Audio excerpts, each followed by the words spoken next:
All right, good morning, everyone. We are getting started just a minute or two late here. Joel King is online, and looks like Rob's not here quite yet. We're going to get started today with the follow-up discussion on charrette we had, I believe, 2 weeks ago on barriers and incentives on financing and construction lending, residential development. Forgot to ask, did you have something to say on this one? Thanks, Brad. Good morning.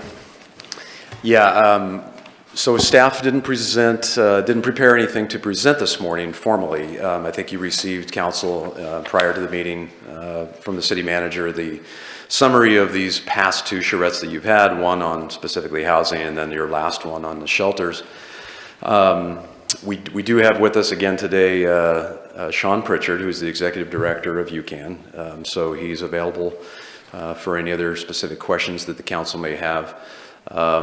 We did receive some information late on Friday after Aaron forwarded the council information from the city of Medford that does give us a little bit more insights into how they are funding various shelter operations for the city of Medford. So we do have some figures there to give you, and I guess I'm going to have Amber come up now, and she can just maybe start out with highlighting that, since the other cities that we researched are already in the memo that you have there. So what's not in there is the detail on Medford, and so Amber will kind of summarize what we heard from them.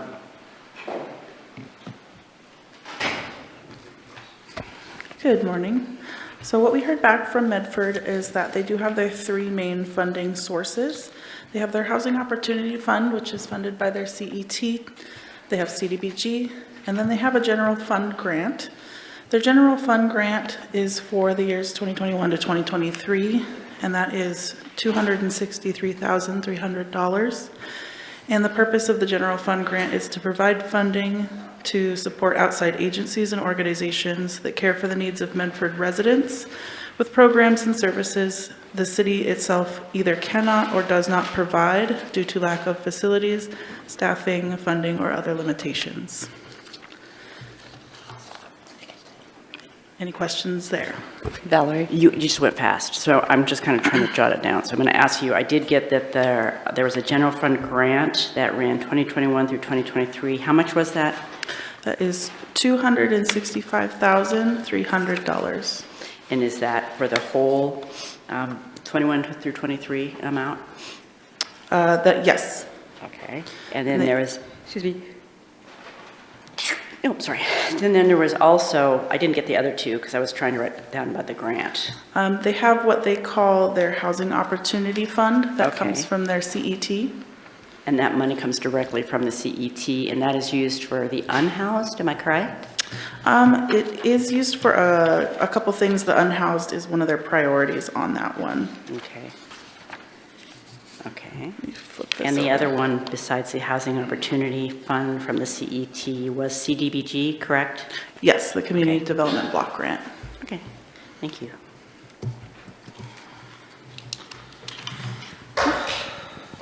All right, any other questions at the moment?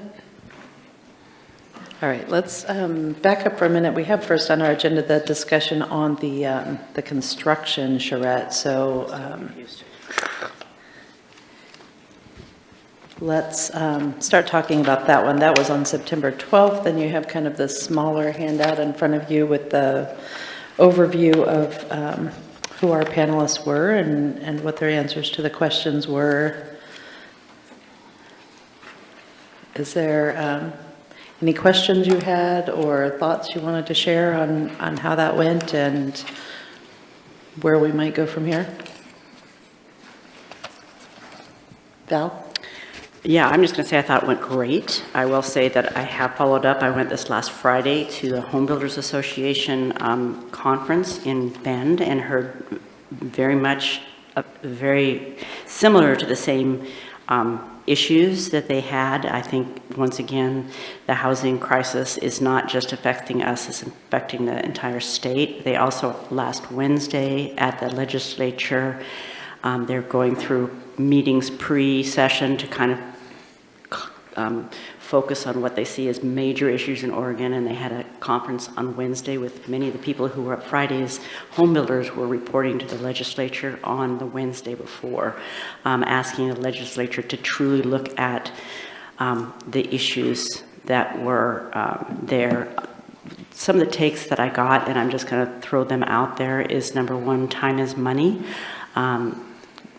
To speed up approval procedures and processes. It's an ongoing, I kind of got the feeling it was worse other places, though I do know of specific instances lately where there's confusion, which have held things up for days.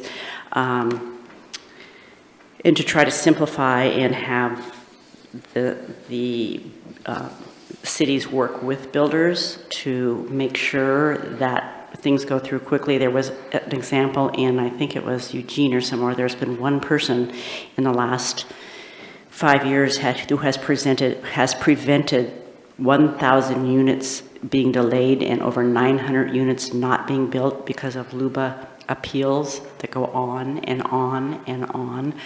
So they are asking for some change in that process and this particular person doesn't even live where many of these LUBA claims are. I mean, everybody knew who it was. I didn't, of course, but and they've been able to stop building all over the state just because they can appeal and they know how to use the system. So a change there was something that was really being asked for.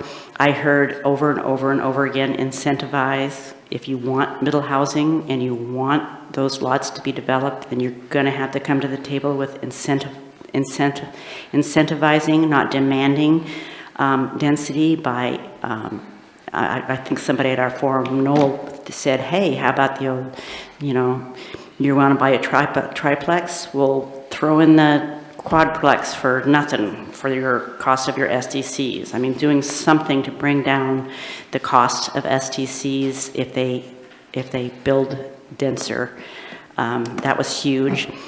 Something I heard from our forum was infill lots, that, we have a lot of infill lots that can't be built on because there's no infrastructure, and maybe that's what we need to try to look for, to build our land bank with, to put infrastructure on those so that builders can build on them at a higher density. So those are some of the things that I heard. I also heard that, and I hadn't thought about this, it was brought up in our bank as well as at every other discussion, was home ownership. That the reality of it is that most people can pay the monthly, of course, but that was before the interest rate rose, but it's down payment, the extreme amount of down payment that is expected for somebody to buy in. Is there some sort of program that we can run to, help with those sorts, or if anything, buy down the interest?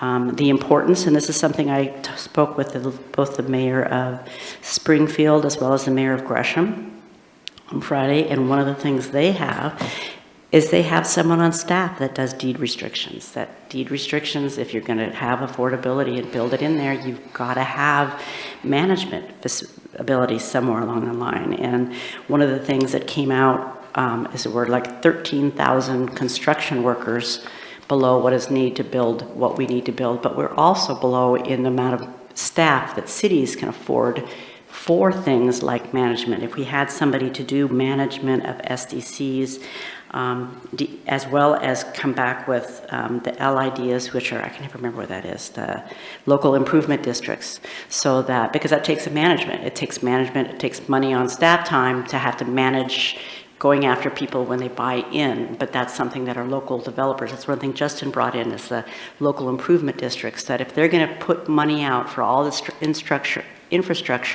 they should be able to get money back from people who go into it and buy into it. And they're willing to do that, but there's got to be somebody that manages that. And in my time, I think we've actually pulled away from local improvement districts because of the staffing level that it takes to run it. But maybe that's what we need, is to ask this, for some funding from the state or whatever to do that. So those are just some of my thoughts. Number one, time is money. Simplify, simplify, simplify. Bring back local improvement districts and somebody to help run deed restrictions. Incentivize as opposed to demand density by helping to pay down the infrastructure. So those are my thoughts.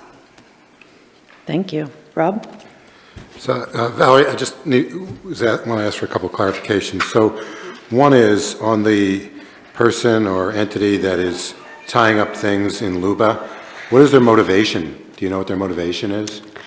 I really don't know because, like I said, everybody up there seems to know who this person was and how, you know, Aaron looks like he may know more about who this person is, but I did not realize until they quantified it and said how much development they have actually stopped in terms of us trying to improve and get building done. To think that some entity or somebody can learn the system to shut things down was kind of I'm just wondering what they gain by doing that. But so another question I had, when you mention LIDs are after the fact. They're not going into a project, right? That's an add-on after the fact in a sense, right? That's how you improve Well, it has to be neighborhood. managed. A local improvement district is where somebody goes forth and puts in the infrastructure in an area where there's not infrastructure. And so as it is now, the developer has to pay for all that. So the developer has to put that all up front. So they're carrying that load with a local improvement district. It's actually, they're able to get their money back out as more people, but it has to be managed. It has to be managed to get their money back out of it. Yeah, I mean, Aaron may be able to clarify. That's not my understanding of how an LID works or what it's used for, but maybe it's used that way also, but not traditionally that any way that I've seen, or maybe DJ knows. Anyway, thank you. DJ knows. I think Aaron wanted to at least get back on that first part of the question about no? I could respond to any of that if you'd like me to, or Go ahead, whatever. go for it. Yeah, usually it's a philosophical gain why people appeal to DLCD based on their beliefs of, say, anti-growth. And that's where you've seen a lot of it, where it's individuals or groups have a good understanding of the process and they can really slow down the process the way it is right now. You're not required to be 150 feet away or 300 feet away from the development to have your class to be able to appeal to DLCD. So you can really gum up a lot of development if that's what you're wanting to do. On the other side, yeah, we've got local improvement districts and we've got reimbursement districts, and we utilize both within the community. Right. And I think what Councilor Lovelace was mentioning sounded more along the lines of a reimbursement district. Local improvement districts are a utilization tool that cities will utilize also to front load infrastructure and put that in place and say Spalding Industrial Park or whatever it is, and people will pay into that, similar to a reimbursement district, which is more private in nature. Cities can do reimbursement districts also. They put in the infrastructure. They have to run a water and sewer line at extra 1,000 feet, and it's going to just sit there for, until more development ties into it. Well, that developer put that infrastructure in as a requirement of development, and they do have the ability to get their money back as people hook into it and benefit from their impact. Right, so what you just described is a reimbursement district, right? Yeah. So LID is kind of add-on after the fact, right? You've got a neighborhood or a situation that needs additional infrastructure, whether it's sidewalks, parking, whatever it is, and then if the local, 51% of the local people vote yes, then in fact they'll go in essentially and pay their percentage on something. But that's an after the fact thing. That's not holding up development. That's after the fact it gets added on, correct? Yeah, that's a good way to state it. Also, local improvement districts are almost sort of like urban renewal, improvements. So it does provide an opportunity for a district, central business district or whatever, to say, hey, we want these services and we're going to pay for them through this process. Thank you.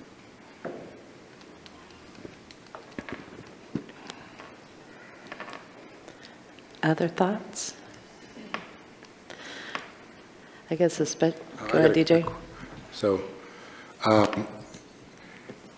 we all seem to, we constantly hear incentivize, and I'd like to know, because I think that we all kind of want to do that in many cases. So the question I would have is, what would be all the different ways that council or the city could incentivize? I mean, we obviously have SDC issues, potential tax abatements. I mean, what other tools would we have to be able to incentivize development? Maybe this can be a tag team. Brad will know the details much more than I, but system development charges would be one way to incentivize. So by doing so, you would credit development, whatever you want to incentivize, higher density, quadplexes, whatever it is, and you provide them either a discount or a full reduction or elimination of the system development charge for whatever development that is. You still have a methodology in place, so you may discount or remove system development charges for a certain development. That still needs to be made up somewhere. So through either construction excise tax revenues, general fund revenues, or something, you are still making the system development program whole by filling in those gaps that you've credited. Other things we could do from a planning perspective and development perspective is like what was mentioned in the charrette, is we could discount or eliminate certain fees for certain types of development, but again, the fees would need to be filled in somewhere through likely general fund dollars or some kind of specific housing dollars that are allowed for that type of use. And there's maybe some more. Well, and on the time piece, because I think if you talk to one of the things that Councilor Lovelace just said, it's time and money. So on the timing piece, a lot of times the incentive relates to the speed at which you get your permit. The state of Oregon actually already mandates this. If you have an affordable project, instead of 120 days, we only have 100 days. I mean, is that an incentive? I mean, I guess it just depends on your perspective. So the speed at which permits are processed is one. The pros to that are they don't have to wait as long to begin their development. The potential negatives are, if you're going at such a pace that the review tends to lack some quality in terms of the speed at which it's getting the engineering review or the building review. On the development codes side, the other incentives are the density bonus, which I know Councilor De La Grange has talked about before. On the challenging side with the density bonus incentive is that you really already need to have a market that is demanding higher than what your zoning allows. So to date, Grants Pass hasn't really been able to achieve what the zoning already allows. So if you're going to a developer and saying, we're going to give you a bonus density on top of what the zoning is, it's not going to mean much because they're not, to date, haven't been building even to what they're allowed to do. So you see the density bonuses often working better in those really high demand multifamily markets, which often takes place in more metro areas. Not to say that we shouldn't explore it and look at it, but that's been my experience on the incentivizing from that side. So time, density bonuses. One of the things that we're exploring now is the reduction in open space. That for a multifamily development in particular, we currently require 30% of your area to be in open space. So that's a lot of land. So one incentive may be to trim that back and not require as much open space. On the financial incentives, I mean, I think Aaron already talked about some of them. I mean, I think we have several of them in place in terms of, on the affordable standpoint, if you're coming in with a market rate development and you're not putting a deed restriction in place for affordable, then most of our current incentives don't really apply because we're only really giving the grants for those projects where the developer is willing to actually deed restrict and put them into a 30-year or something like that deed restriction for affordability. And there's others, but I think those are some of the big ones. And we do already offer the SDC, and that's, like I mentioned, the state requires the 100-day to be processed if you're coming in with an affordable project. DJ? Yeah, I think Val made some really good points. I think infrastructure investment's really important. Water, sewer line, off-site infrastructure, local improvement districts, reimbursement districts. We all know what those can do. SDC subsidies, we've talked about that. I think that's a good idea. I think the benefits for the public for a public investment are pretty obvious. You increase your tax roll, benefiting down the line, you increase housing, et cetera. We have this density issue that we keep talking about, and Brad, you're correct. In 2014, the council decided not to expand its urban growth boundary to the limits of what we could expand to. That effort was in large part due to try to encourage infill development, and that's infill development that we have yet to see to its fullest benefit. Yes, there has been some infill, but as mentioned, there are properties and zones that just aren't being developed for whatever manner of reasons, geographical difficulties, zoning, etc., infrastructure, frontage. So I think that's something we should focus on one part of this solution. Expansion and making more available buildable lands is arguably the other part of this discussion. And going into the density issues that we're having, one of the unforeseen difficulties with trying to encourage infill was that zoning transition overlay. It's looking like that's going to be handled sooner or later. Now we have another immediate issue, whereas we have a 60% density requirement. The logic behind doing that on the superficial level is sound, in that if we need more housing, let's create more dense housing. However, we're going to go back to the complications that we have on these infill properties, and that's just not possible on most of those. Developers will tell you this. They have been telling us this. I think it was a grave error for the council to instill a mandated minimum density. Incentivizing, I believe, is the way to go for that.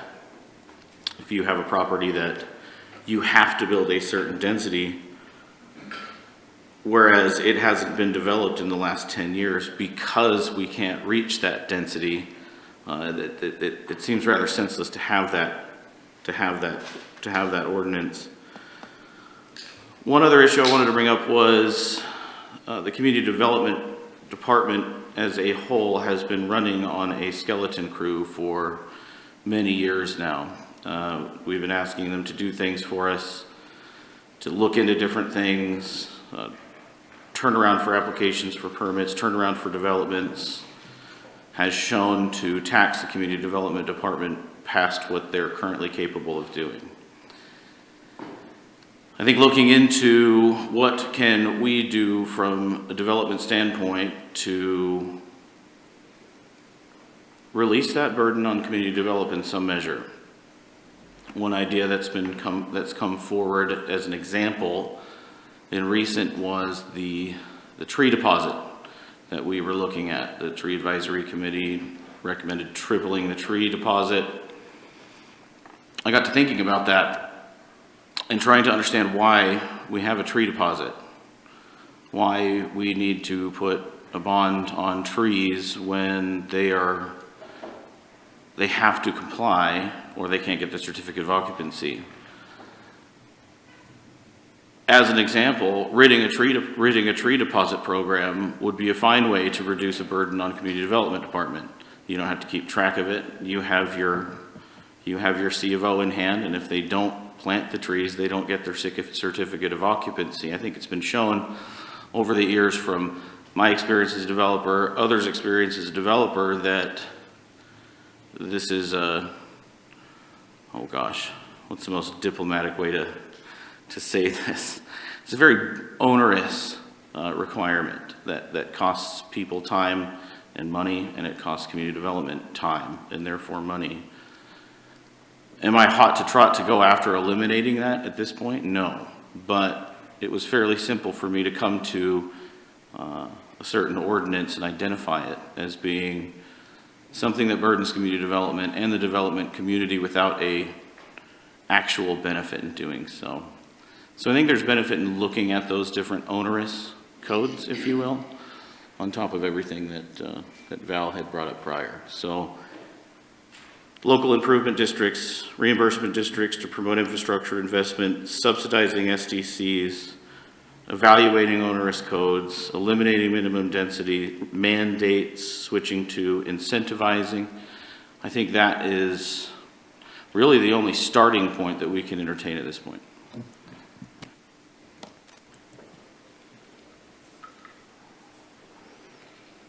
Somebody else want to jump in there? Vanessa? A lot of what was stated in the forum, I believe, were things that are out of our local control. A lot of it was frustration at the state system and otherwise, and market feasibility, which we have no control over.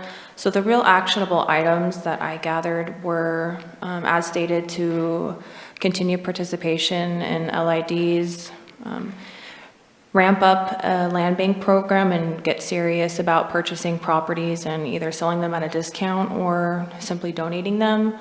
I heard from one individual to allocate more money from our urban renewal agency. It was mentioned several times to use our platform to lobby the state for assistance, either code-related or financial. And one exciting thing that I thought would be nice to look at now and into the future is the future of home development and future technologies. I see, although that is exciting on face value, I see it as being especially challenging for this community. We did hear that most of the participants on the charrette have no experience developing outside of our community. So I feel as though that may be a hurdle, that may be something that we have to bring in outside folks for, but doing some research on that over the weekend, it sounds like it is significantly cheaper than traditional development. So I think that that might be something for us to consider as well. Valerie? Yeah, I will say, when I went to the Soretti dinner, mayor's dinner, actually, took your part, I did talk with somebody in Soretti who has been working with people and developers coming to Josephine County and Jackson County, because of course they represent us all. And one of the things they said is that as soon as they bring a developer in from out of the region and they look at a lot of land, the second thing they look at is our median income, and it doesn't make sense. And so once again, that brings us back to the fact that somehow we've got to do something to bring up our median income, because they know that they're not going to be able to get the amount of money to pay the rent and to pay the bills that that it takes to build that. And unfortunately, you're right, there's only a few big pieces of land that they could actually come in and make it worthwhile to manage the apartment building. So we've got that working against us, and you know, it's frustrating for all of us, and I do understand that. But one of the things that, I'm talking about the infill and how many lots there are within that we want to do infill on, those pieces right now are sitting there, and if we were to develop them, then you're going to increase your tax base. So to me, I don't think that we can sit back and wait for somebody outside developer to swoop in, especially in this climate right now, and build. I mean, that would be great. I want it to happen, but I don't think we can depend upon that. I think the reality it is we need to listen to and work in conjunction with our local builders who are out there trying to build housing and see what we can do to help them with the lots that they've already established. And like I said, it does increase our tax base, and it's just sitting there. They've been sitting there for 10 years. They're doing nothing.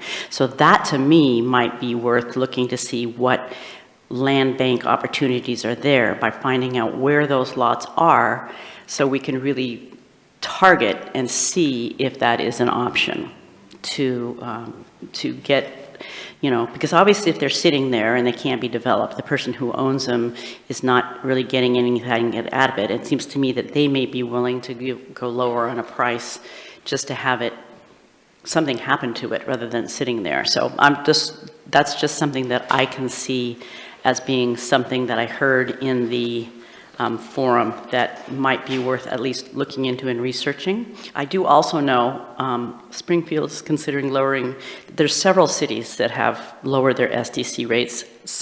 A couple on the coast have gotten rid of them. There were no SDC rates before 1997 or something to that effect. They came, I heard, just somebody was telling me that the SDC rates came more after the property tax as a way, because before that, cities were able to do, using property taxes, to do a lot of that infrastructure, and when their property taxes were frozen back to 1996 levels, it really put a damper on it. So I don't know, that's a question I had. It was just kind of an interesting piece of information that somebody spoke about at one of the forums. Maybe you know more, but anyway, just kind of interesting. They haven't always been around. So I guess I'd like to see us decide on some actionable items that we could either forward maybe to Housing Committee or to have staff look into deeper, some specific ideas. It sounds like Valerie is interested in targeting infill projects with a land bank and looking into how we could help develop and facilitate development of those smaller properties that are already within the city limits. Is that how you would characterize that, Val? Yes, I would characterize that. And I'm just, once again, I'm just hoping that ODOT is working on getting those TIAs that we have asked for on Allen Creek, because that's huge. I mean, we know that's out there, but that is also at this point out of our control because it's in ODOT's hands. So, you know, I know that's happening out there, but I think in terms of us seeing about those infill lots, it might be worth Housing looking Committee into. of staff some specific ideas. It sounds like Valerie is interested in We got some targeting infill. something echoing back at us. Joel has a question. I think he just unmuted himself. Okay, go ahead, Joel.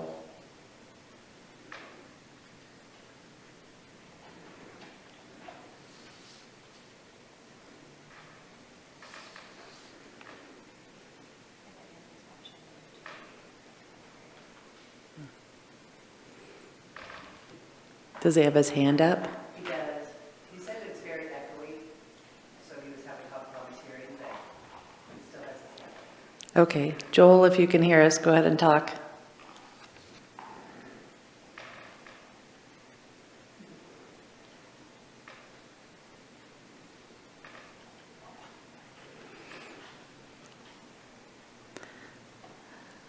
All right, we'll jump back to Joel in a minute.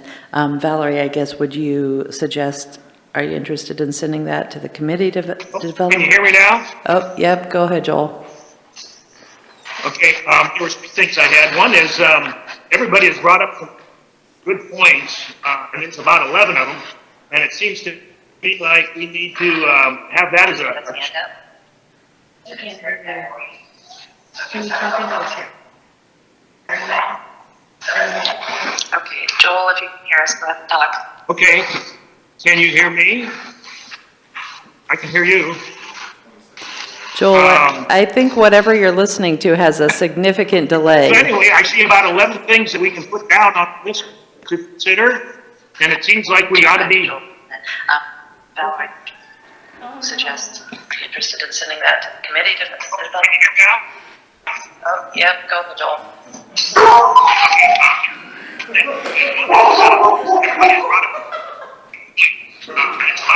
Dog, Joel. It seems like we need to have that.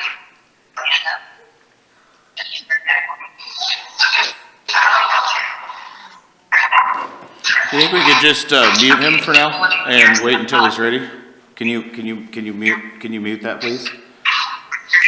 Well, if you'd let me run the meeting, DJ, we can just wait for Joel to catch up, okay? Thank you.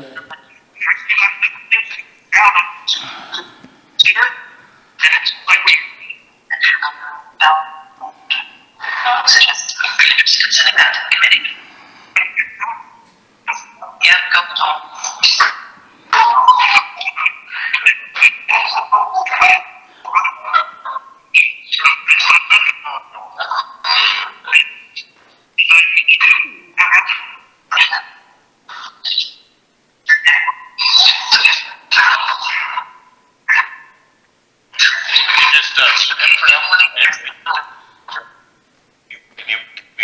because all of people.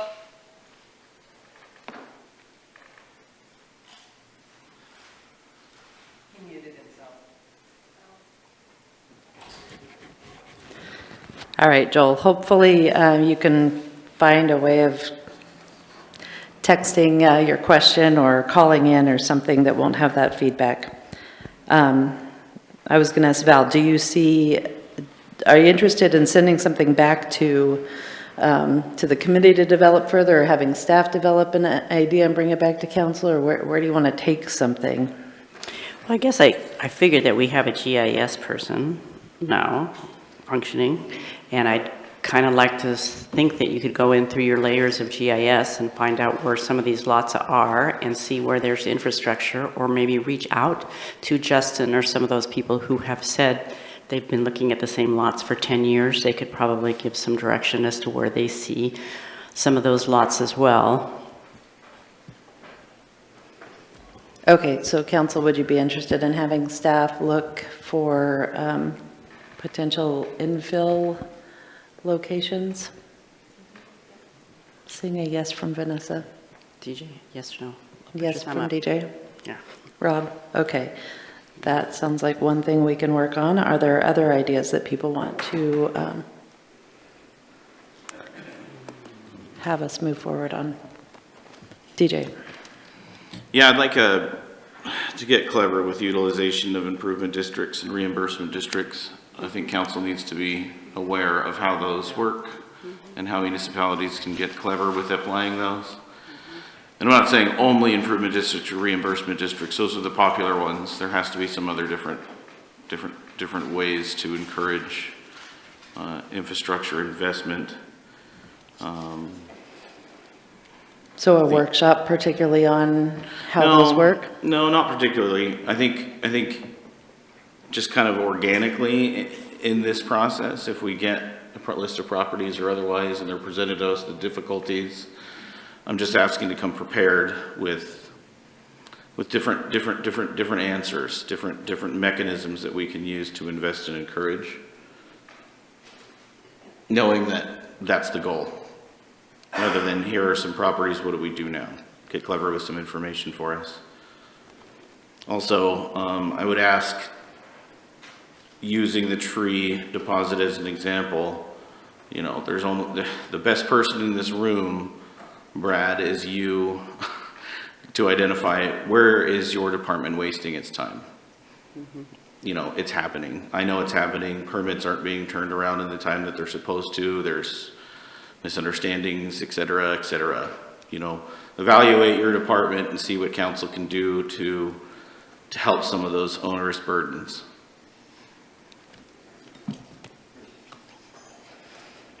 Okay.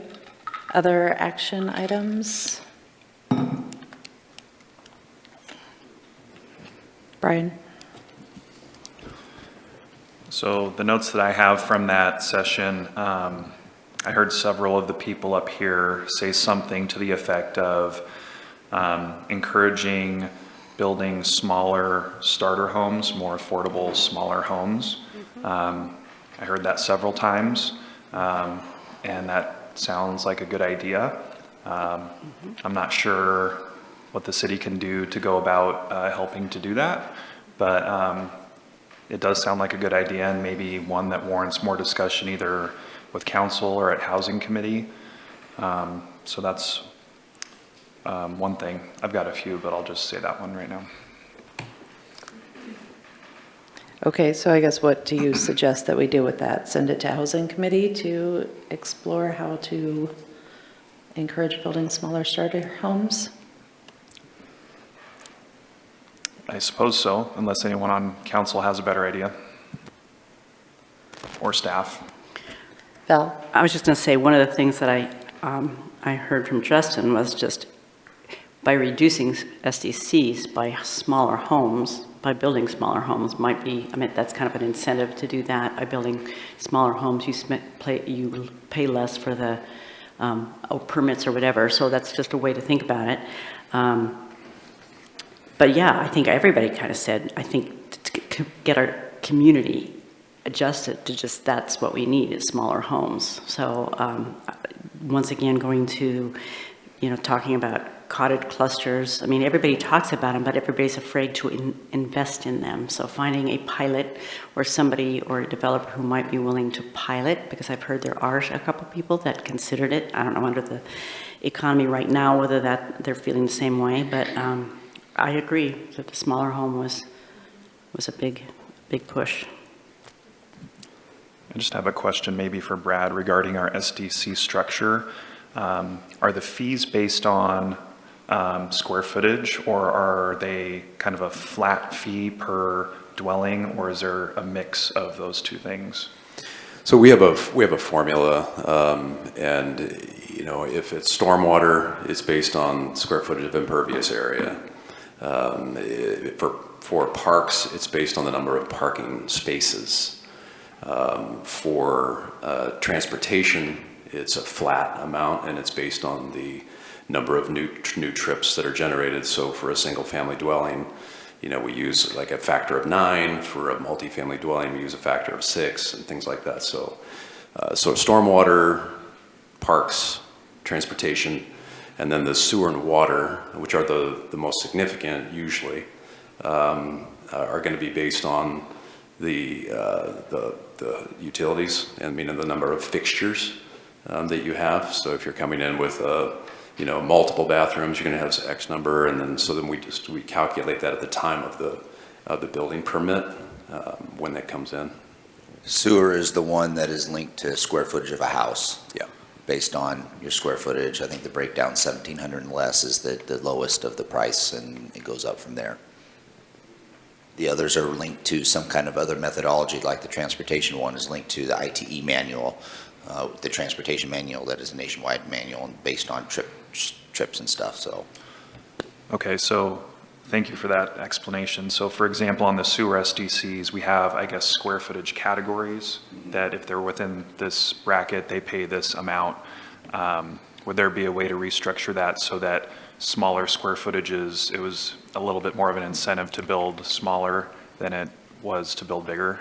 You definitely could. Like I said, I think the minimum is 1,700, and it goes up from there to based on there's 3 different categories for system development charges and houses. If the smallest and the best discount is 1,700, you could change it to 850, or you could change it to 900, whatever you'd like, and it'd be a reduced amount for that. The thing we need to keep in mind though is you're still dealing with a piece of pie of a revenue stream that's needed to make whole. So just that if you provide now a reduced fee for an 850 square foot house for a system development charge hookup, it will likely increase the cost of the other housing categories. Right, that makes sense. So with regards to reducing SDCs, I think using sewer as an example, I don't know if there's other ones that could potentially be looked at in a similar way, but that's one way that we could incentivize smaller building by reducing SDCs for things like sewer specifically. DJ, then Val? Sure, and it begs to say, if we're talking about SDCs, they have to be subsidized in the back end. They just absolutely must be subsidized. You can't waive them, you can't reduce them. This is a very tightly knit structure of revenue for the city. So if we are going to be doing something like reducing SDC, subsidy would be the correct word, because if we are going to reduce them, we will have to pay for them. Valerie? Yeah, my question was, it seems to me we currently have like ADUs, and I think now we have, 3 or 4 ADU models out there online, and we had talked at one point in time about having some sort of form or whatever to help people learn how to finance them and learn more about them. Have we ever done anything like that I'm aware of? Because I know we've talked about it in the past. To date, we have not had any kind of forum for local property owners or developers to sort of walk through that process, but we certainly could do that. Okay, because I think that might be worth as well, have people understand, how they can be financed and how they can work, because that's more infill. Brian? So another idea I heard out of the charrette was and I believe this was Nathan Miller that said this one was looking at property tax deferral as an incentive for building. And on its face, it sounds like that could potentially be a pretty strong incentive for new development. So I just thought it should be brought up and to see if staff or council thinks that's an idea worth exploring.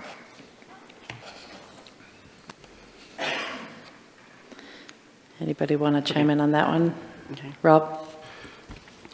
So I guess my question on that would be is deferral necessarily being looked at as synonymous with abatement? Because I'm just not sure if deferral would get the job done. Abatement might, and I'm trying to, in my mind, differentiate between the two.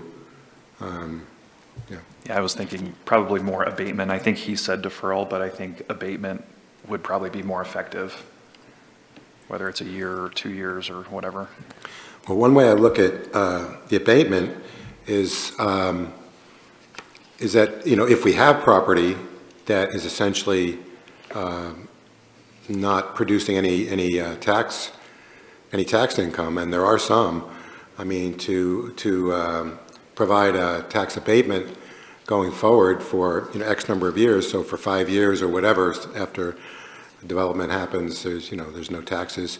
The city's not really losing anything because we weren't collecting any taxes on it anyway. It's kind of the same idea as tax increment financing and developing vacant land that was low performing on the tax rolls anyway. So I think that tax abatement for essentially a vacant land to a housing project could make a lot of sense. It really doesn't cost us much to do, and it could be what a developer needs. So I definitely would look into that. Amber? Oh, I was going to say she's going to bring it. So one of the items we have in progress for the housing production strategies is the multiple unit property tax incentive abatement.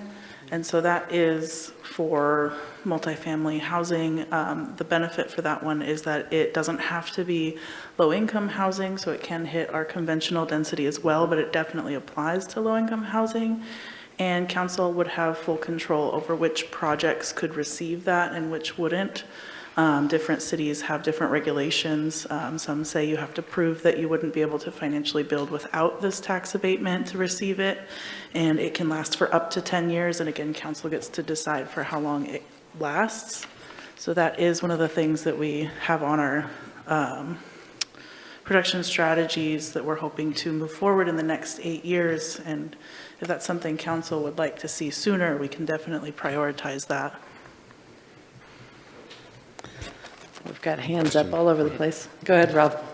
So for a situation like that, would that apply more to then somebody who's going to be a builder landlord? Because the abatement obviously would only matter to them if they're holding on to the property, right? Right, so the abatement is seen as a really strong incentive, like you said, because the larger multifamily have these large operation costs, and that can help them with those ongoing operation costs, so the annual costs. And so that's where they really see that benefit. Thank you. Vanessa, then Val. Can you remind us when that housing production strategy is going to come out? It should come out at the beginning of next year. We have 1 or 2 more meetings with council before it is finalized. Our next meeting with the Housing Advisory Committee is going to be December, I believe. No, October. We have an October one coming up.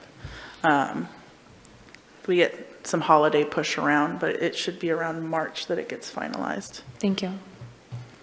Val. Yeah, I am on that subcommittee, actually, and so I was just going to say it's actually MUPT is what it's called, and I do know Medford Council just approved one last week.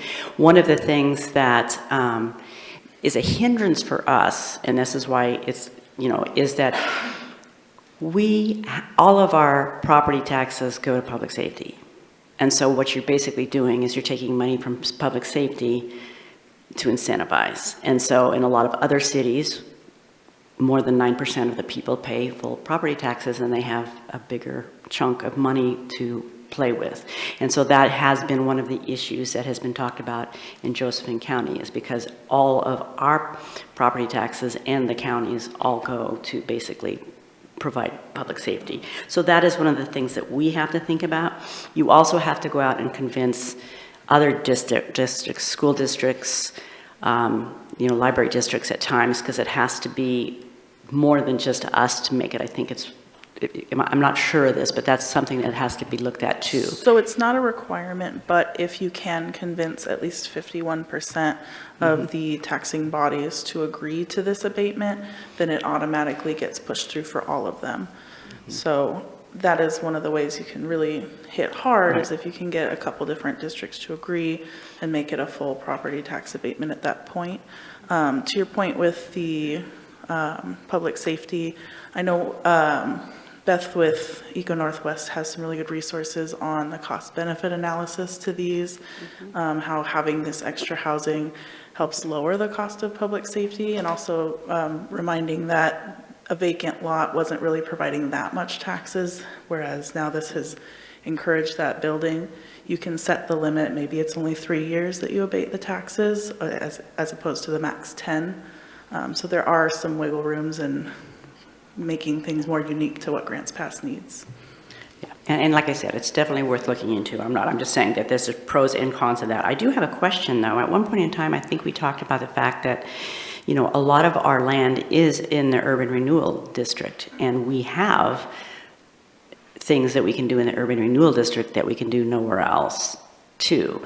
So did we ever send out notification to everybody within the urban renewal district that they are in the urban renewal district and that there are incentives for them?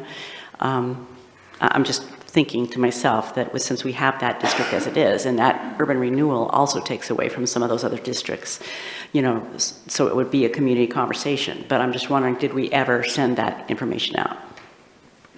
No, you're right. It came up at the Urban Renewal Forum last fall, but a letter has not been sent out. There is about a little over 1,300 acres that are in there, the majority of which is built out.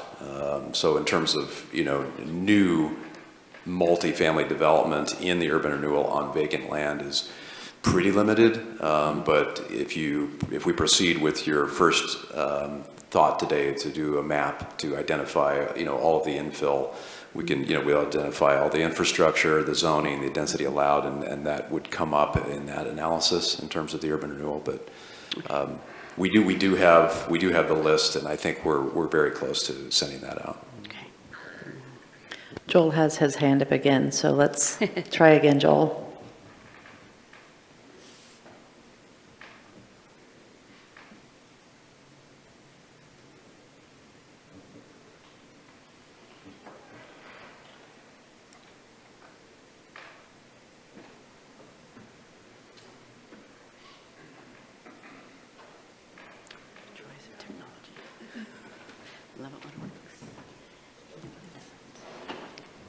Hey, Joel, you there? I'm sure he's trying. A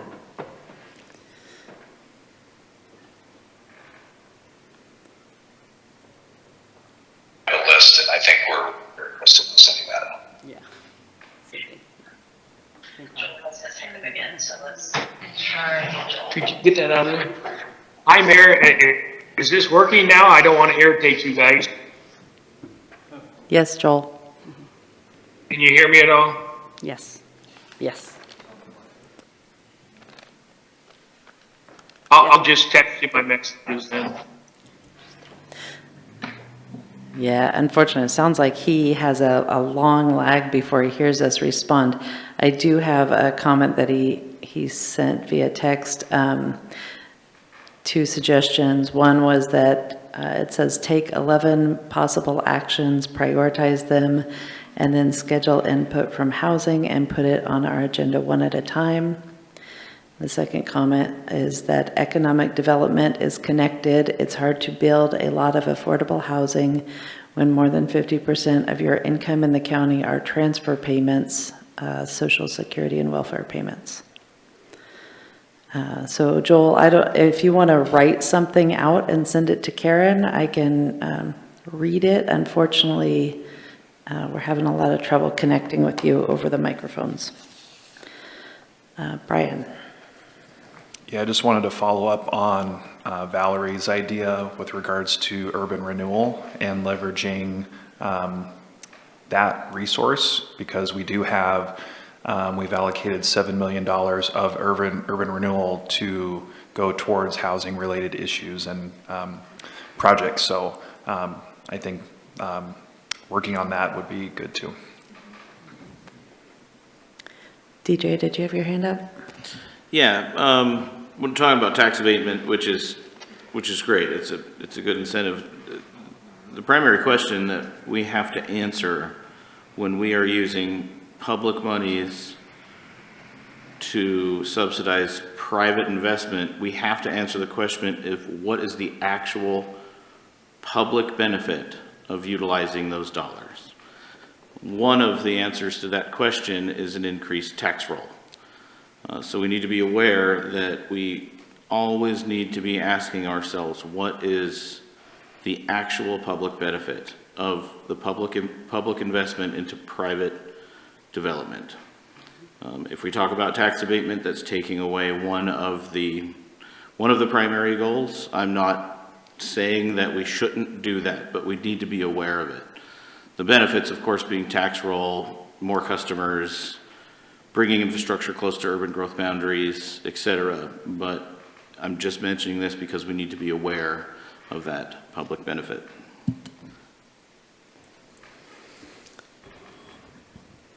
All right, I'd like us to kind of wrap up this topic. We have staff is going to look into land banking and targeting infill projects. We've had a request for community development to look into how we can streamline their work, including if that means possibly lifting some current processes or requirements. I don't know exactly what we want to do with cottage development or encouraging building smaller starter homes. Maybe have Housing Advisory Committee brainstorm some ways to do that. Does that seem reasonable to folks? I'm seeing some nods.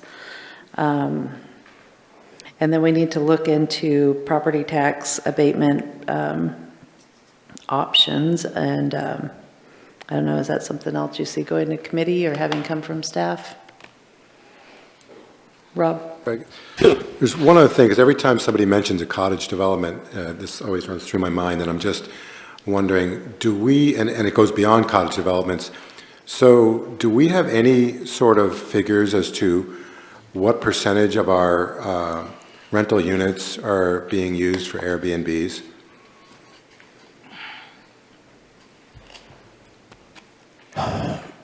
The best numbers that we have, Counselor, are the number of vacation rental dwelling permits that the city has issued since 2017, which is when we began actually requiring a permit if you want to do a short-term, 28-day or less a month rental.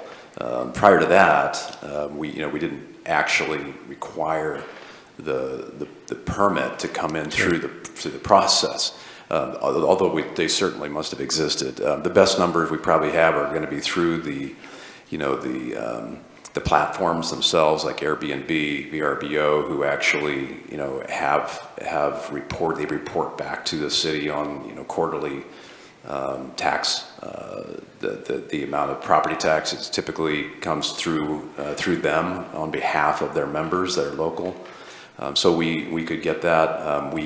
We have issued in the last 3 or 4 years, I can bring the number, but it's around 10 to 12 per year is what we have issued over the last 3 to 4 years.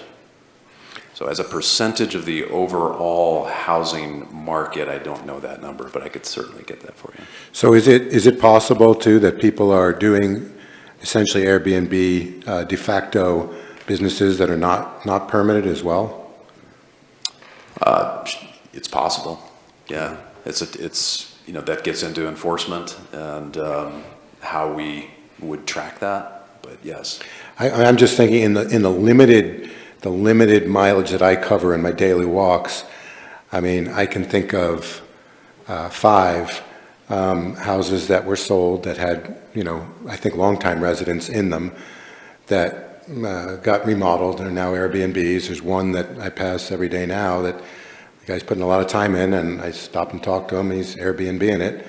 And I'm just wondering how much of our rental base moving forward are we going to be losing potentially to that use. I think it's something to consider, and I'm not saying Airbnbs are, should be, disallowed or anything, but I also think that it's possible we may want to look at those as a kind of an income source in a different way, maybe tax them differently or permit them higher or something along those lines. I'm not sure, but yeah, lodging tax or something like that, because it just, it seems like I say, in my limited walks, there's just too many of them for me to ignore that are now Airbnbs, Brian? Yeah, I just wanted to follow up with that. Amber brought this topic up at Housing Committee last month, and I think that they're going to be putting the Airbnb topic on their agenda here soon to kind of figure out maybe some suggested or recommendations for regulations for council to consider. Okay, are there other things that I didn't catch on the first round that we want to start in on right away?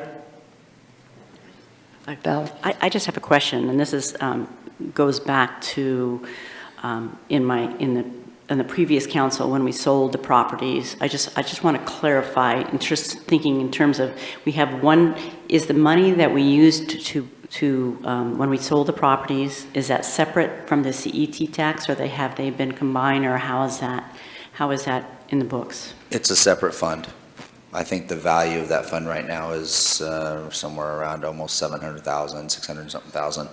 Yeah. Okay, that's what I thought. And then the CET tax, which just started in January, right? And that one is around 100,000 or 200,000, am I right?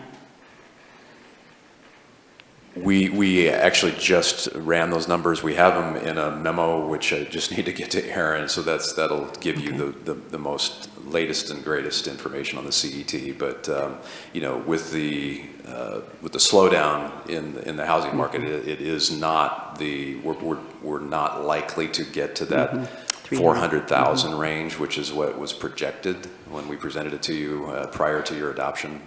So we are running lower than that. Is the industrial separated from the residential, or are they just in one pot? No, they are separate. They have to be separate for the state. Yeah. And does the CET tax on residential has to be towards affordable housing, correct? Is that? So there's a category that does, but then there's a portion of it that does not. So there's a ratio. So do they consider unhoused as, because I guess it was, I don't know, something we brought up earlier, that some of the money, I guess Medford was using some of their CET tax for the unhoused. Was I correct on that? Because that's what I got in. Yes. When you were talking about the fact that what Medford uses was, one of them was, their CET tax was for that, what I can't remember what it was called. Housing Opportunity Fund. So that's like I'm saying. So, I just kind of hear all these things and I think, well, wait a minute, I was told it could only be used for low-income housing. So that's why I'm confused as to these pots of money and what can be used where.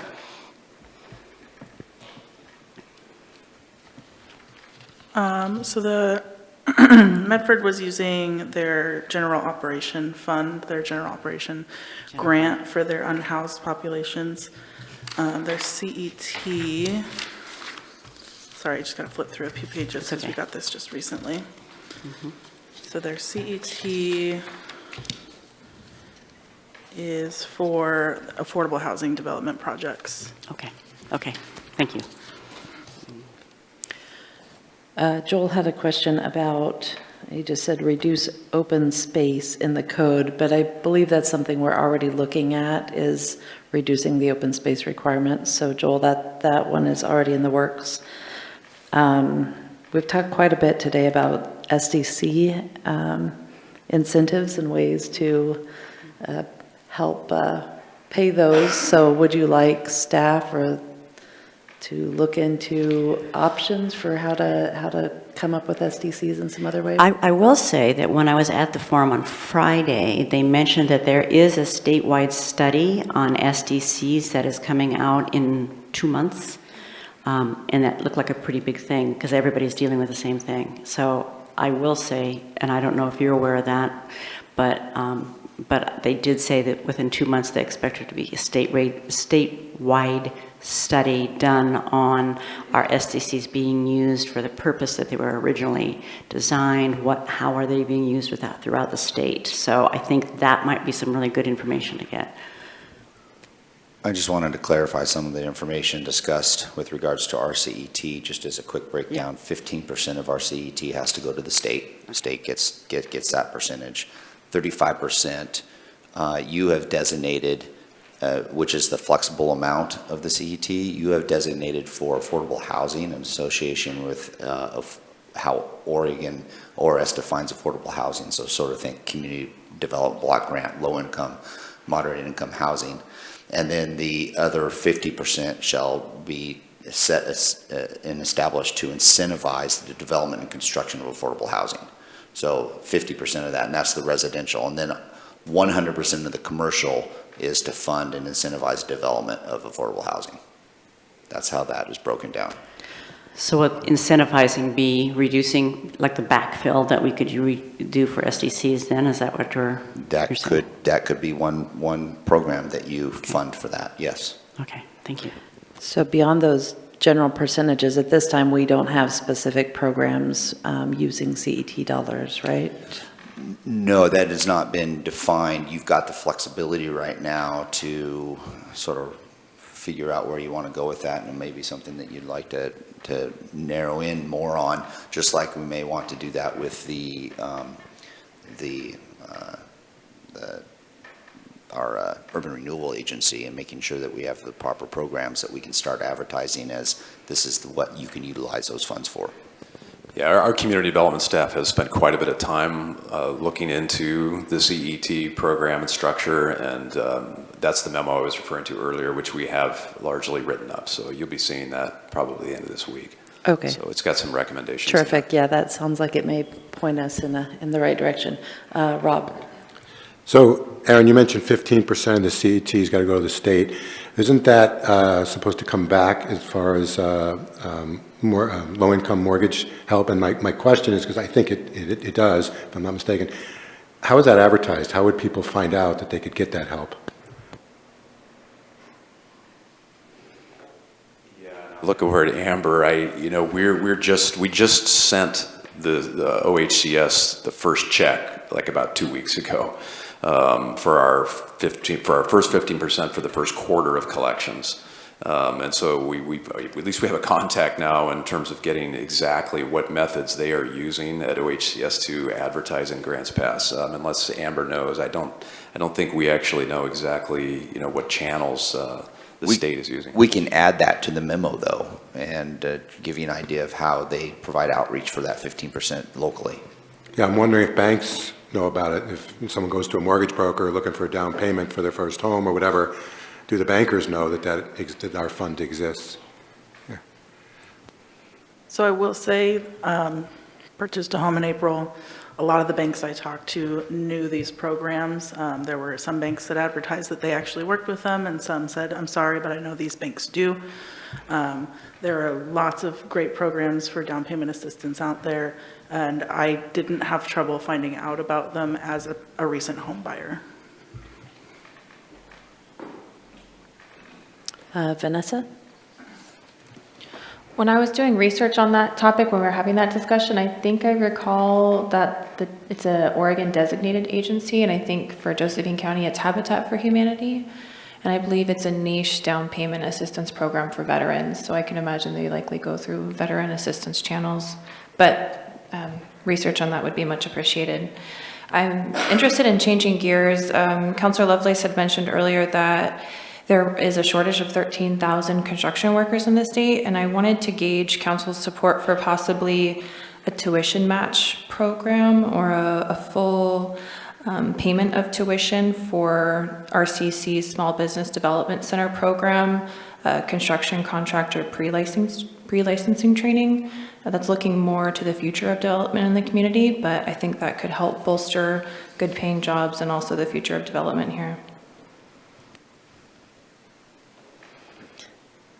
Thoughts on that? I'm just going to add to that because I think it is great. But I will say that I know Hugh Griffin, and you work at RCC, he is a small business developer guy. He just initiated a construction program for local people, and I do know that the workforce, they're really promoting it.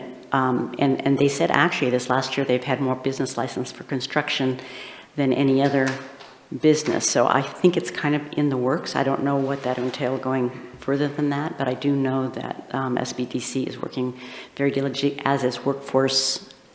I can never think of who they are. It used to be the unemployment, but it's not that anymore. WorkSource? Yeah. What's it called? WorkSource? WorkSource is also working really hard to get that going. So that might, I think it's a good thing, but I think if you talk to Ruth Swain, I know that the CEDC, they've been working really hard to work to find that, make sure that that's going on. Yeah, it is ongoing now. I believe fall courses are ongoing, but in the future, if the council had any interest in tuition match or tuition coverage, I think that might be something worth considering.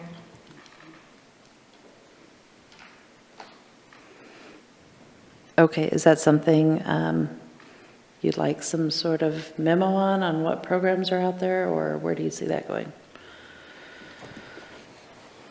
I think that would be wonderful. The question is to the council and asking if anyone is interested in supporting the idea, but I think a memo, if there is support, would be good.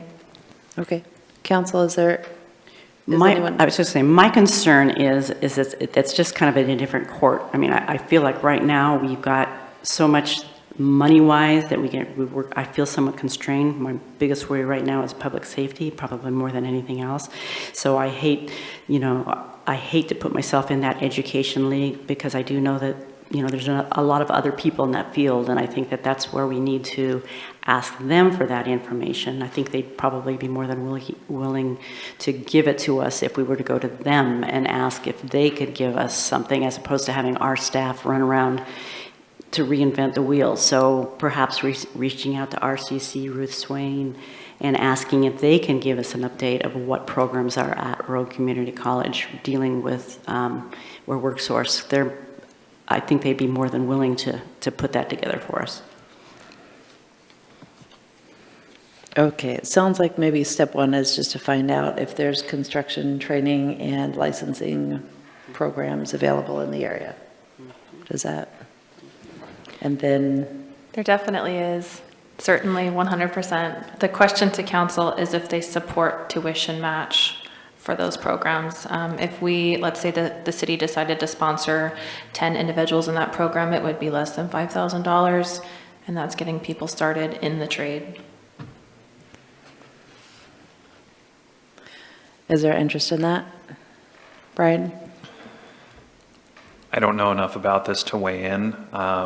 I would assume there are already tuition assistance programs for people, and I don't know what the need for additional programs are at this point. Rob? I guess the first thing that pops into my mind is that it's a good idea, but I also then wonder if someone can then take their training and go to a place where potentially they're going to make more. They're going to go up north with their training, or what guarantees that we would actually benefit from someone's time at RCC. I can tell you, RCC does not have a construction degree program. There was a pretty limited course we ran last summer for kind of teaching some basics about tools and things. As far as what the SDC offers for licensing, I'm not sure. But that's different than learning how to do construction. It would be more of a business development anyway, let's start by getting a little bit of information there, and then we can see how we could help if there's any interest in helping. Does that work? Okay. We did have a construction program years ago, but at least not in the past 5 years. Okay, anything else on this topic? Ongoing discussion of ways to incentivize housing development. Let's move on to our next topic is follow-up discussion on the unhoused services charrette, which was last Monday. And I think we already covered the background items, right, Brad? So yeah, last week we had a panel also of people representing different community groups and talked about ways to facilitate housing, I guess, for the unhoused. Thoughts on that meeting and where to go from here? Brian. Well, there wasn't as many ideas that came out of that as there was housing. It was a little more focused, but the one thing that I kept hearing over and over seemed to be that looking towards doing something that's more of a navigation center that's maybe a step above an urban campground is something that seemed to get a fair amount of support. So that sounded like a pretty good idea to start talking about.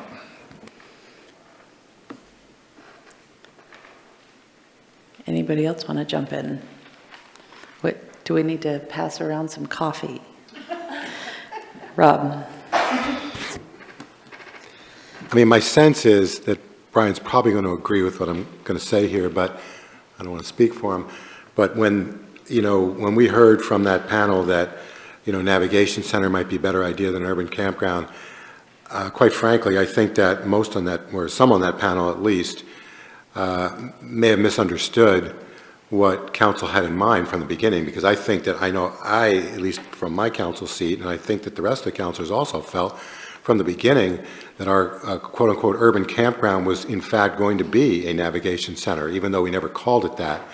We never had any idea that we were just going to warehouse people on an empty lot with campfires or whatever and hope for the best. I mean, we thought right from the get-go we were going to essentially screen people for what needs they required and what their what their restrictions or what was holding them back and so forth. So we were going to look at that. At least I thought, that was our goal right from the beginning with the urban campground was going to be a navigation center. So we can use that word if we want, but I don't think it really changes what our goal was. For me, I guess the question really just becomes, do we want it to be indoor? Do we want it to be outdoor? Do we want it to be a mix? Do we want to have a small building with pallet shelters and tents? Something along those lines. Because I don't think any of us was just thinking of dumping people in an urban campground and hoping for the best. We were going to work with those people, and case management was going to be involved, and their specific needs or whatever was required to help them up was going to be focused on whatever it was called. So I'm still okay with the quote-unquote urban campground. If we want to change that to call it an outdoor navigation center or that kind of thing, that's fine with me. But I think that was our goal right from the get-go, was to have whatever we set up to be a navigation center. So it sounds like your preference is still to lean towards the campground? Well, my preference is to go for, like I'm sure the whole council's was, whatever might be the most expeditious, the least expensive. How can we help the most number of people relatively quickly and as inexpensively as possible? If we could somehow do that indoors, great. If that would be more of a campground setting or a pallet shelter setting, great. But I don't necessarily want to be stuck on a label. I just want to do whatever we can do to help the most number of people for the least amount of money in the fastest way possible. And I know for a year and a half doesn't sound fast, but that's, so I don't, and to me, I still think that outdoors would probably be the least expensive way to get the most number of people. Okay. Somebody else? Val? Well, I think what has brought us to this brick wall is the one thing that we've always said is it needs to be managed other than the city cannot manage it. And so the brick wall hit when suddenly who we had planned on having do the casework, Rogue Retreat, didn't happen. We did hear, of course, obviously, Options had planned on working with them. So it's kind of like, Options had a plan of doing some sort of case management involved with them, but we don't have a lead agency, and that's where we're stuck. I'm not exactly sure what the shelter does, because I don't think the shelter is someplace you can go to for help. It's just my understanding, if I'm not mistaken, that they go out and search for people to bring to the shelter, and I guess maybe I missed that part of the discussion of what the shelter is doing. I know it has 25 capacity, and I don't know if it has any land around it. I don't know if it's just the building on just that. I don't know all of what is involved with the shelter, but that's what kind of made me go, well, on one hand, I don't want to go off and do something if what we have is going to fall apart. So I don't know. I listened again to the charrette that we had and the information that we had on it. I still don't know that I came out with any stronger feeling of knowing that there was a group to run it. So I think until we know that, or I don't know if we put an RFP and see if there's somebody out there that, I just don't want to push money into a piece of land if we don't have. And so I don't know, it's the cart or the horse. If you have the land, will they come? I don't know. If you have the people to run it, do you buy the land afterwards? I don't know that I'm any clearer on which direction to take. We have Sean Pritchard here from UCAN. Can I put you on the spot, Sean? Yeah. It's my understanding that UCAN is the operator of the Ramsey shelter, and that you could potentially be an operator for a new navigation center or campground. What would you need to make that happen? You're good at putting me in a corner here, so I just want to say we're not the operator of the current shelter. We are the funder of the current shelter. And I've made a kind of a concept idea that we would run the shelter going past the new year. We'd take that over but it's really contingent upon there being a funding agreement going forward. And I was looking for a 2-year funding agreement with UCAN, of course, as part of that funding, and possibly maybe an all care in the city and maybe the county. So that's what I would like to see when you talk about. You're right as far as a tent type situation, urban campground, that can be a navigation center. You're right. The main thing is it has to be low barrier, and there needs to be case management, preferably on site. So what we're doing now in Roseburg with the city is doing a congregate and pallet shelters. And then along with that, having staff there on site to provide case management, along with a host of MOUs with other agencies, ADAPT and Umpqua Health Alliance, and the federally qualified healthcare, Aviva is the name of it up in Roseburg. So a lot of different parties that way. So if it were something like that, going forward, new land, there's a funding agreement in place, if we can be part of what a building would look like, all those things I'm all for. Now, when it comes to the urban campground thing, it's not something I'm crazy about, because I feel like I lose some of the control over that. It's just a different operation. I'm not familiar with how to run something like that. It's just a little bit different. Yeah, we are, homelessness is a community issue. We are your community action agency. So whatever we can do to help, I will, as long as it doesn't go past our capacity and other resources. Can you describe what a congregate, when you're talking about congregate care, exactly what that entails? Right, well, you know, you could, typically it's, you know, bringing people in under a big, the umbrella of a structure and not having the separation of all the walls. So something like that. Although the current shelter that we're funding right now is a little bit, it's kind of in between a congregate and kind of a almost studio living, I'd say, because everybody has their own space with walls and a door. I believe there's maybe sinks and restrooms in there. But the congregate part still is that there's open spaces in that building and shared kitchen, probably, I'm not sure if there's other shared facilities, but that's the way congregate typically is, you know, having those common spaces.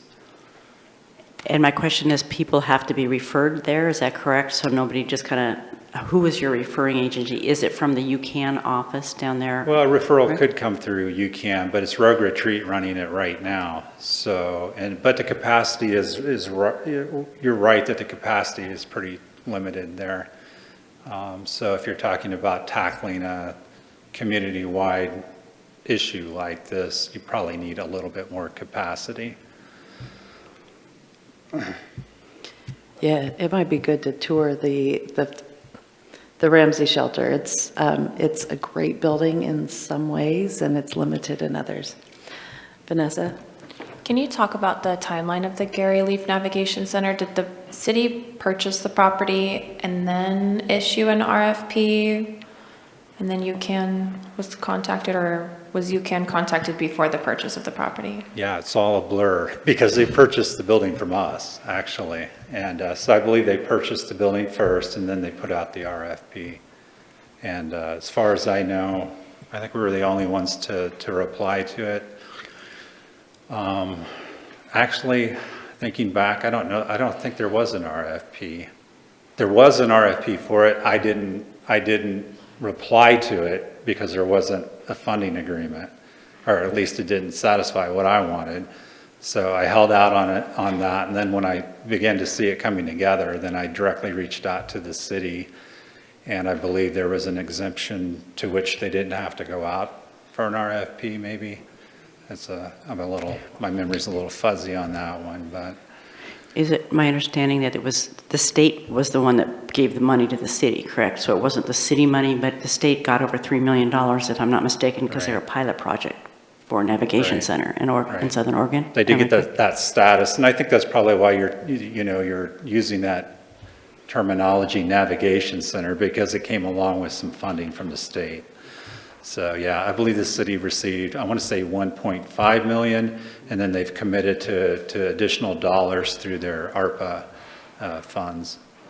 So that's the money that came together to allow for a 2-year budget and allow me to be comfortable to go in and try to run it. Is it the city of Roseburg that's coordinating the funding?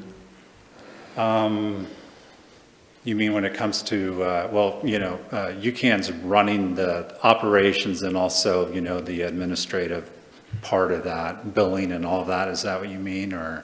Yeah, just the operational funding, if it comes, we talked about people getting, and I don't know if yours is a CCO, but we talked about All Care providing funding as a CCO, and then there's state funding, who's in charge, of organizing? So our operating agreement is with the city, although the CCO has, contributed directly to the city, so they're managing that fund. So that's, and then we in turn, we invoice the city every month for our expenses. Okay, so the city would be like the lead agency or responsible Right. party. Vanessa, did you have a question? Somebody over here have a question? No more questions? Go ahead, Brian.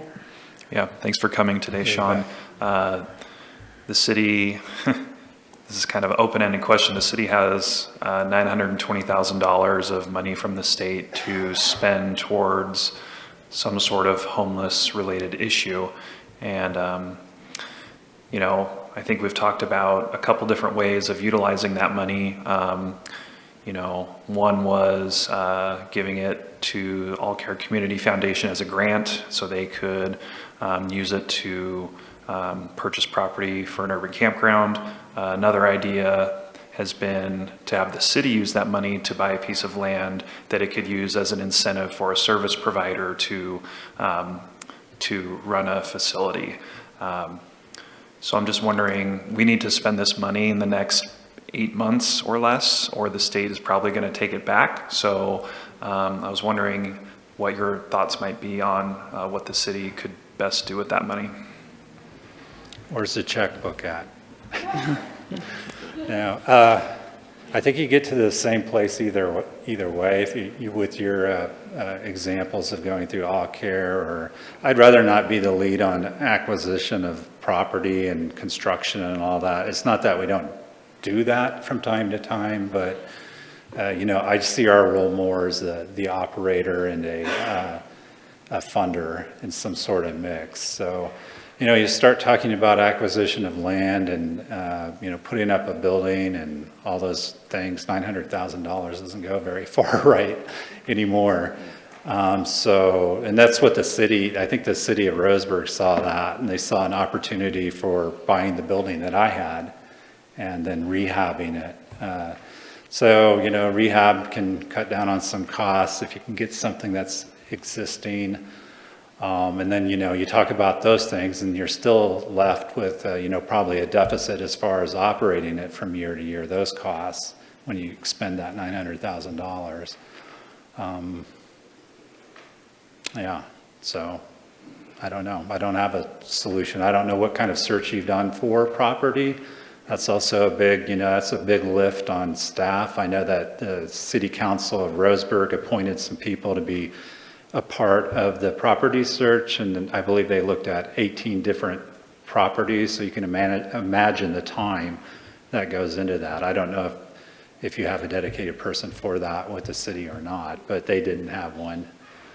So everybody had to participate in that. Ken did provide them with a good value We did, for the yeah. property. Roseburg bought it for only $270,000. Yeah, I just gave it to them for the loan balance because, that's part of our mission is to help out with the homeless. But again, I didn't want to be the lead on a construction project, and I felt it better for the city to have that property. Nice, yeah, we've taken a variety of different approaches looking for campground land. We have spent some time as a city looking for property, and All Care Foundation has looked for property as well, but I think we're at a point of, redecision, maybe more than indecision, but, are we looking for campground property? Are we looking for an indoor property? Right. Because that'll affect our choices. Sure. I do have a question, Sarah. Is it true that in 8 months that if we don't spend that state money, it goes away? Yeah, summer of Is '23. it? Okay. I think June of '23 is when Okay. it ends. Okay. So Thank you.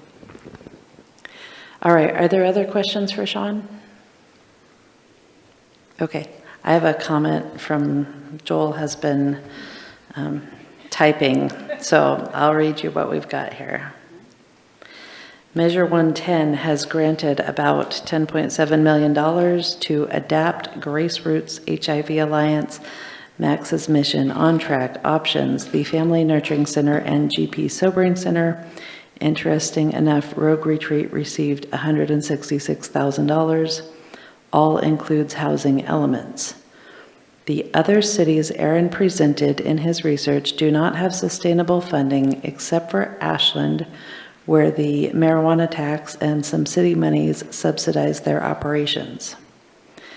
Need to use the existing dollars from the state grant and the ARPA dollars to examine funding for affordable housing, low-income housing, and transitional housing in total. The RFP then needs to flow out of the decisions from the funding discussion. Also need to approach nonprofits again, such as Asante, as to the availability of their vacant lands. There you have it. Further discussion? Brian? Well, I hope we don't just stop the conversation there. I hope we can come up with something actionable out of this meeting. We're still 2 months away from winter and we still haven't done a single thing on the homeless issue since we took office in January of last year. So I hope somebody has an idea. Vanessa? I shared the same concerns that you had, Counselor Lovelace, about having property and then not having anyone to manage it for the goal that we are trying to achieve here. But in looking at the Navigation Center rollout from the state legislator, the city's acted before there were social service providers that stepped up. In several cases, the city's purchased property and had it available so that when providers came in, they could essentially get to work unless there were needs for remodel or redevelopment. So I would like the council to move in that direction with the DAS funds.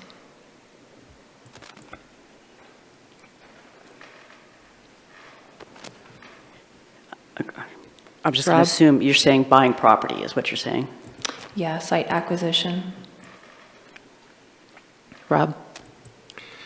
Yeah, after a lot of thought on that matter, and being kind of against that idea for a long time, I think have changed my mind on it, and I am for that idea for a bunch of different reasons. I mean, we heard the other day, last week, Brian Boteller, talk about the gospel mission, and he specifically talked about at least 3 different funding sources, and I know within those sources there are other sub-sources. So it's not like, and even though they've had 30 or 40 years to, however long they've been around, it's that long, I think, 30 or 40 years to kind of get it together, and they've had multiple buildings and improved their buildings and all that. Even given that, they still have a dovetailed approach to funding. So, and they have, and their successes vary from year to year. I mean, right now they've got, even vacancies even on the woman's side, which they didn't have in the past. But my point is, the number of the percentage of use of that building goes up and down from year to year. Their funding is not from the same source. Nothing is absolutely set in stone about any part of this discussion. And in private sector, it would be different. You'd want to nail things down. You'd have to have them nailed down before you would even, take step one after the discussion. But in the public sector, I mean, we're asked to do things the private sector doesn't want to touch, and very often. School districts are asked to educate special needs kids or transport to and from school, handicapped kids, et cetera, and private sector doesn't really want to do those types of things. But we are tasked with, and essentially tasked with, improving in some way our homeless situation in Grants Pass. And I just, in a similar way that we know we have land in Northeast Grants Pass for a park, even though we don't have everything dialed in right now, we still know we're moving in that direction. And we know that we have to do something. The people want us to do something to improve our homeless situation. We know that a piece of land is going to be part of that solution. Unfortunately, we weren't able to get a free one like Medford, unless UCAN has another piece of property in Grants Pass for $270,000 like they sold to Roseburg. Doesn't look like we're going to get a discount piece of property either, but we know that's a part of the solution. And rather than have our money basically bleed off month after month between now and next June, I would be for making a property purchase because it is a part of the solution, and we know that we want to move forward in that direction. The details we don't know. The details of the funding sources I wish we knew, but even the gospel mission that has been around for so many decades, relatively successfully, they've got different funding sources also. So I don't think we can wait for the exact perfect moment where we can just push the button and say, you know what, in 3 months we're going to have a perfect situation. We don't have it. So especially since we have state money that was essentially targeted for this type of thing, I would be for trying to buy a piece of property first, if that's the first thing that does come up, and that's what it seems like it will be. Val? Yeah, I just have a question. How much acreage is your navigation center in Medford? Because I'm just trying to think about, you know, with the amount of money we have, you know, what can we buy? Because it doesn't matter what we buy, you know you're going to have to go and improve it. I mean, that's just a reality to make it functional. So that's what I'm kind of get an idea of what size acreage you are functioning with in Roseburg.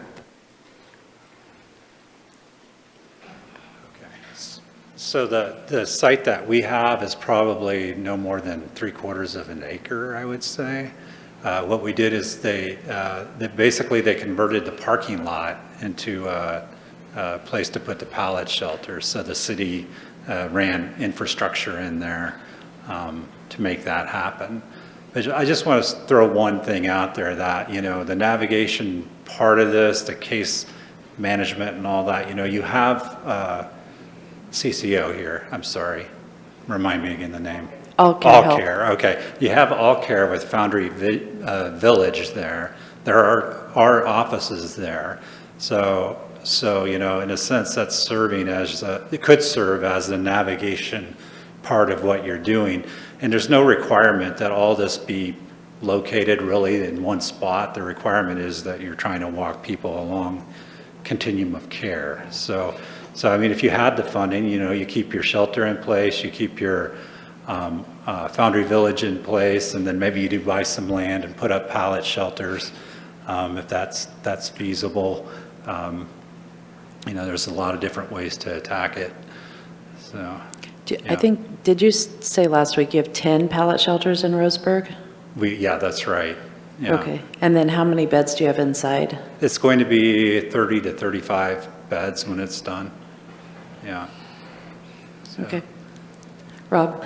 And the pallet shelters that you have, are they all single person? Because I know they're all designed for up to two people. Yeah, they're up to 2 people. It's, So we're just kind of keeping a policy in place unless you're, you know, in a relationship or it's an agreeable thing for parties to be in there, that's fine. But otherwise, we're not going to double bunk people up. Okay, thank you. Okay.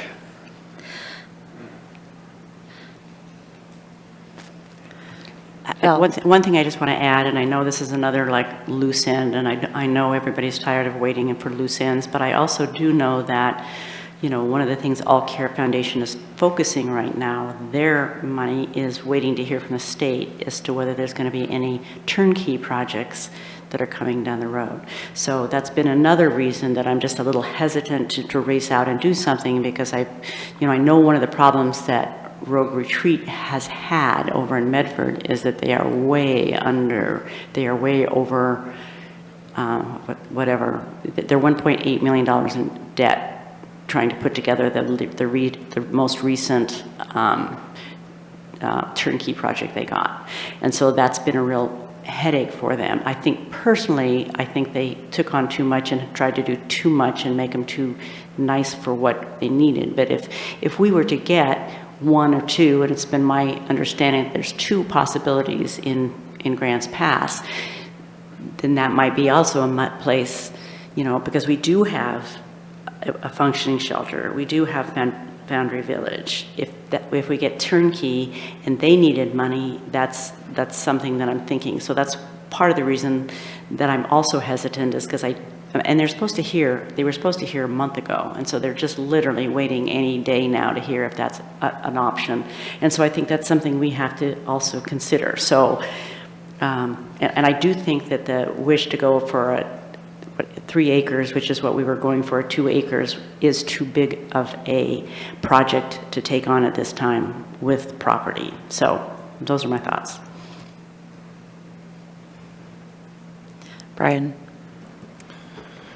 I would support the idea of looking to do site acquisition with the DAS funds for the reasons previously stated, and also because it feels relatively low risk because the value will still be in the land, even if for some reason, nothing's able to happen there. So I would support moving forward in that direction.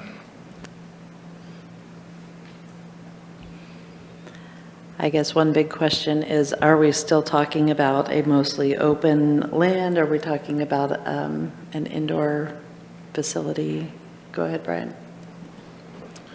Well, I know none of us are the expert on this, but the model that UCAN is using in Roseburg is very similar to the model we're using at Foundry Village. You know, it's pallet shelters and tiny structures for the dwelling, and then you have you know, a communal building that has the kitchen and restrooms and case management.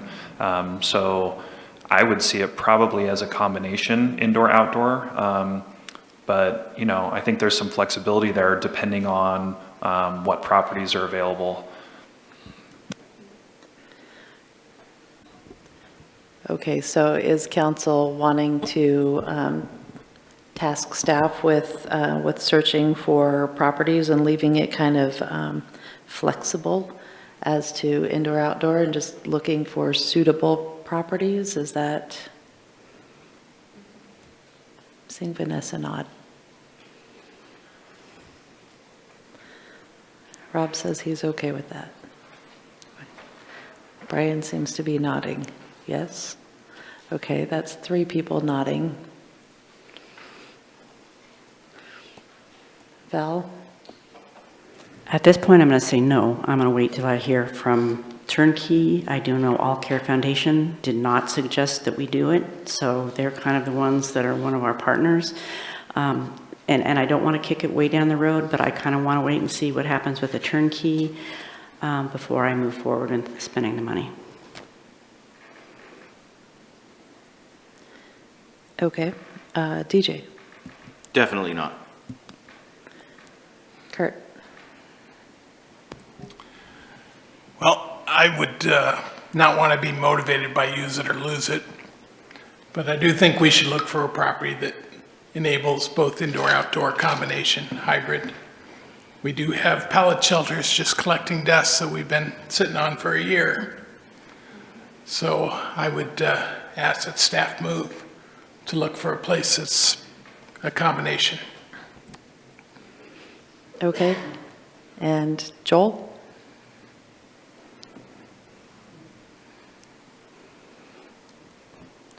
Not sure. Joel, type something in if you have a thought to share. Okay. Rob? So Valerie, I appreciate you providing your explanation for why you'd be against it this time. I'm not sure if it's appropriate, but I want to ask DJ, you say definitely not, as if you think it's a really bad idea or you have a much better idea. So I'm just curious as to what plan you have moving forward, if it's different than that, or why you would be so definitive as to why you didn't want to do this one. Sure, they're similar to Valerie's. This is cart before the horse, and we don't have a horse.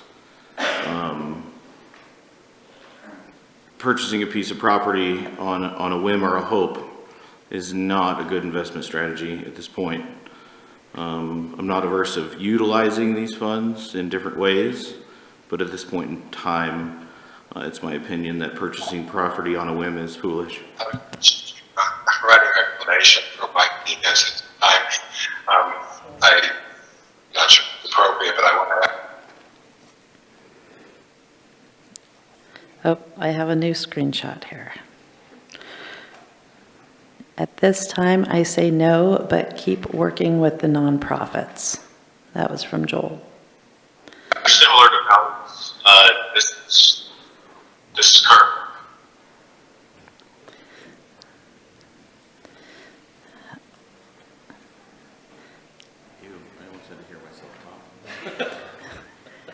Is that it for now, Karen? Okay. Okay. Well, I heard 4 people who are interested in shopping a little bit and looking to identify some potential properties. So I guess I'll be well, we don't have Rick today, so we could say that's 4 of 7, or you could count me in and push it to 5. I think we'd like to shop see what properties might be appropriate, indoor, outdoor. Anything further?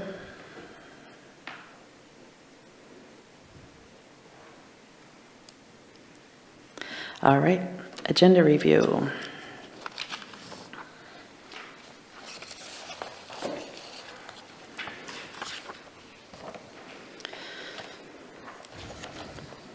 So our next meeting is next Monday. We have a report from our Central Business District Vitalization Task Force that has met over the summer to talk about improvements to the downtown core area.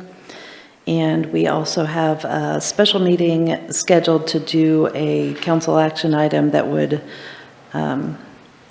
finalize our motion from a couple weeks ago to provide ACCF, All Care Community Foundation, with a grant to operate the Ramsey Shelter on a short-term basis. Our October 5th meeting is canceled. Most of the council will be at the League of Oregon Cities conference. And then our October 10th workshop, we're scheduled to focus on tourism, with both talking about the Tourism Advisory Committee and what their role will be going forward, as well as looking at our lodging tax revenues. That gets us through a couple weeks. Any questions? Brian? I just had a question, I think for staff, on the previous direction we just gave, as far as how much time it might take staff to gather that information, and if we have set clear enough parameters for a search.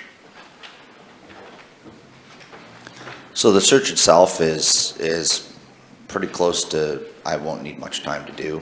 It's already sort of there. The parameter, though, is are you wanting to consider only indoor, outdoor, or are you willing to also consider blank pieces of property where it'd be outdoor and you may need to do future infrastructure if you want indoor?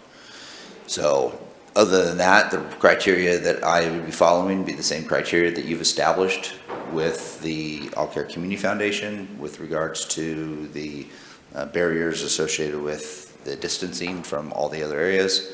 And so the clarity would be, do you want to look at just indoor, outdoor, or not? I'll clarify that I meant indoor or outdoor. That didn't necessarily have to be a combo property, but just, Okay, you know, so it's either one then. whether it would be an indoor shelter or a campground or a combination Okay. of the two, present council with the options of what's out there.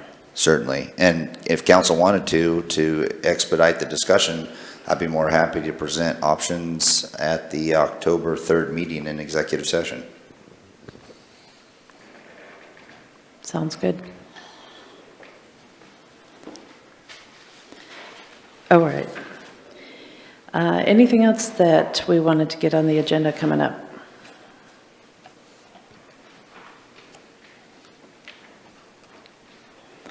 All right. How about we adjourn for the day? Who wants to make the motion? Brian? Motion to adjourn. Anyone with the second? Val, thanks. All in favor of adjourning today, say aye. Aye. Any opposed? All right, we are adjourned. See you Monday.